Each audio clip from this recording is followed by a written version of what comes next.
Good morning students, welcome to EVS class of class 5th. Today we read this chapter migration of families. What is a migration? Migration means होता है students जब लोग एक जगह से दूसरी जगह पर चले जाते हैं रहने के लिए, किसी काम के लिए या job, economic condition and other reasons कुछ भी हो सकते हैं। जब लोग एक जगह से चले जाते हैं दूसरी जगह पर रहने के लिए, किसी कंट्री में, किसी स्टेट में, किसी भी सिटी में रहने के लिए जाते हैं तो उसे हम बोलते हैं migration. Now we read this chapter. There are many families which migrate from one place to another. कई परिवार हैं जो एक स्थान से दूसरे स्थान पर चले जाते हैं रहने के लिए, माइग्रेट करते हैं। One such family is Santu's family. उनमें से एक परिवार किसका है? संतु का। Santu's family live in a village and their main occupation was a agriculture. Santu अपने परिवार के साथ गांव में रहता था and their main occupation was agriculture. Agriculture means कृषि, ऑक्यूपेशन मीन्स व्यवसाय। अपने जो कृषि का जो व्यवसाय है वह काम करता था, खेती बाड़ी का काम करता था। But his family had to face a big trouble due to drought in their village. लेकिन जो उसका परिवार है उसे काफ़ी कठिनाइयों का सामना करना पड़ा। क्यों? ड्रॉट, सूखे के कारण। ड्रॉट यानी जब काफ़ी टाइम तक स्टूडेंट्स बारिश नहीं होती है तो क्रॉप्स हैं जो डैमेज हो जाती हैं तो उसे बोलते हैं drought. For the last 2 years they did not even have sufficient food to eat. 2 सालों से उन्हें भरपेट खाना भी नहीं मिल पाया। That is why Santosh migrated to his nephew's village with his family and cattle. Cattle means पशु, नेफ्यू मीन्स भतीजा। तब वह अपने भतीजे के गांव चला गया अपने परिवार और अपने पशुओं के साथ। There he arranged for a small accommodation on rent. उन्होंने वहाँ एक छोटा सा जो घर है वह किराए पे लिया। रेंट पे मतलब किराए पे लिया, एकोमोडेशन मतलब आवास, रहने का स्थान। Started searching for some occupation, और वहाँ उन्होंने अपने काम को ढूंढना स्टार्ट कर दिया। सर्चिंग मतलब ढूंढना।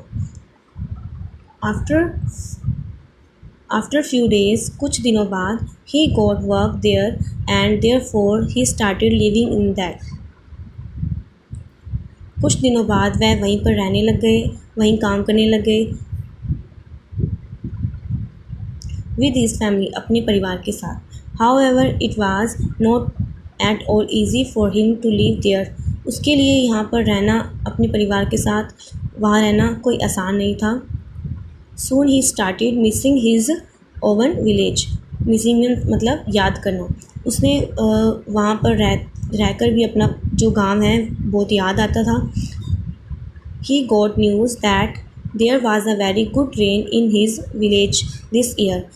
और उसे एक दिन एक न्यूज़ मिली। न्यूज़ मीन्स खबर। एक दिन खबर मिली, अच्छी खबर मिली कि उसके जो गांव में काफ़ी अच्छी बारिश हुई है इस साल, और वह बहुत खुश हुआ इस बात से। Therefore, इसलिए he took his family and cattle with him and returned to his own village. इसलिए उसने डिसाइड किया कि वह अब अपने परिवार और जो उसका पशु है उनको लेकर गांव में चला जाएगा, और वह अपने गांव में चला गया। सो स्टूडेंट्स, संतु की जो फैमिली है उनका माइग्रेट करने का रीज़न क्या है? ड्रॉट, सूखा हो जाने के कारण वह अपने भतीजे के गांव में गया। तो इसी तरह से स्टूडेंट्स अपनी नेक्स्ट जो स्टोरी है वो है धीरज की। Dheeraj has a son and daughter. Dheeraj का एक बेटा और एक बेटी है। He was working in a village. वह एक गांव में काम करता था। On the basis of daily wages. वह वहाँ पर काम करता था अपनी डेली के वेजेस मतलब रोज़ाना का जो वेतन है, मजदूरी है, उसके साथ। His son was studying in 12th standard and his daughter was studying in 10th standard. उसका जो बेटा है वह 12th standard में पढ़ता था और जो उसकी बेटी है वह 10th standard में पढ़ती थी। When his son passed their senior secondary examination, जब उसके बेटे ने senior secondary के एग्ज़ाम में जो पास कर लिए, then Dheeraj decided to send his son to the city for his higher studies. तब उसके जो पिता हैं धीरज ने सोचा कि उसने निश्चय किया कि वह अपने बेटे को सिटी मतलब शहर में भेज देगा हायर स्टडीज़ के लिए।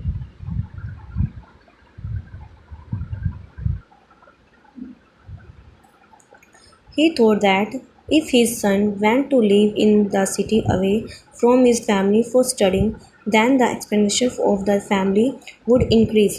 उसने सोचा, धीरज ने सोचा कि जब उसका बेटा बाहर भेजेगा अपने बेटे को पढ़ने के लिए सिटी में, तब उसके जो परिवार के जो खर्चे हैं वह तो बढ़ जाएंगे, क्योंकि जो एक परिवार है वह गांव में रह रहा है और जो उसका बेटा है वह कहाँ रहेगा, शहर में रहेगा, तो दोनों तरफ उसके खर्चे बढ़ जाएंगे, धीरज के जो खर्चे हैं वह बढ़ जाएंगे. And when his daughter completes her school education after 2 years, और 2 साल बाद जो उसकी बेटी है वह अपनी स्टडी को कंप्लीट कर लेगी, then he will have to send her also, तो वह उसे भी भेजना पड़ेगा बाहर स्टडी के लिए, to the city for her higher education. Therefore, इसलिए, therefore means इसलिए, he decided means निश्चय करना, that as he was working on daily wages in his village, he will migrate with his family to the city. तब उसने निश्चय किया कि जैसे वो अपने गांव में डेली वेजेस के साथ काम कर रहा है, वैसे ही वह अपने परिवार को जो है वो गांव में ले जाएगा रहने के लिए, वहीं माइग्रेट करेगा. Do the similar work there also, और जो काम वह गांव में कर रहा है वही काम वह कहाँ करेगा, शहर में करेगा, सिटी में करेगा. When he moved to the city, जब वह गांव में चला गया रहने के लिए, he faced a lot of trouble in getting a house on rent. तो जो उसका परिवार है या वो उनका परिवार था, उनको काफ़ी कठिनाइयों का सामना करना पड़ा शहर में रहकर, और जो वहाँ के खर्चे थे वह काफ़ी ज़्यादा थे, और जो उनका टुक आ रूम ऑन रेंट, उन्होंने जो रूम लिया था रेंट पे, उसका जो किराया था वो भी बहुत ज़्यादा था. सो स्टूडेंट्स, इस स्टोरी में हमें पता लग रहा है कि इसमें उनका माइग्रेट करने का, जो धीरज है उसे माइग्रेट करने का रीज़न क्या है, हायर एजुकेशन. वह अपने बच्चों को हायर एजुकेशन की, हायर स्टडीज़ के लिए कहाँ भेजता है, सिटी में भेजता है. तो पहले जो संतू की जो स्टोरी थी उसमें उन्होंने देखा था कि उसका संतू की स्टोरी में जो उसका रीज़न था वह था ड्रॉट, सूखा, और जो ये धीरज की स्टोरी है इसमें उनका रीज़न है हायर एजुकेशन, हायर स्टडीज़.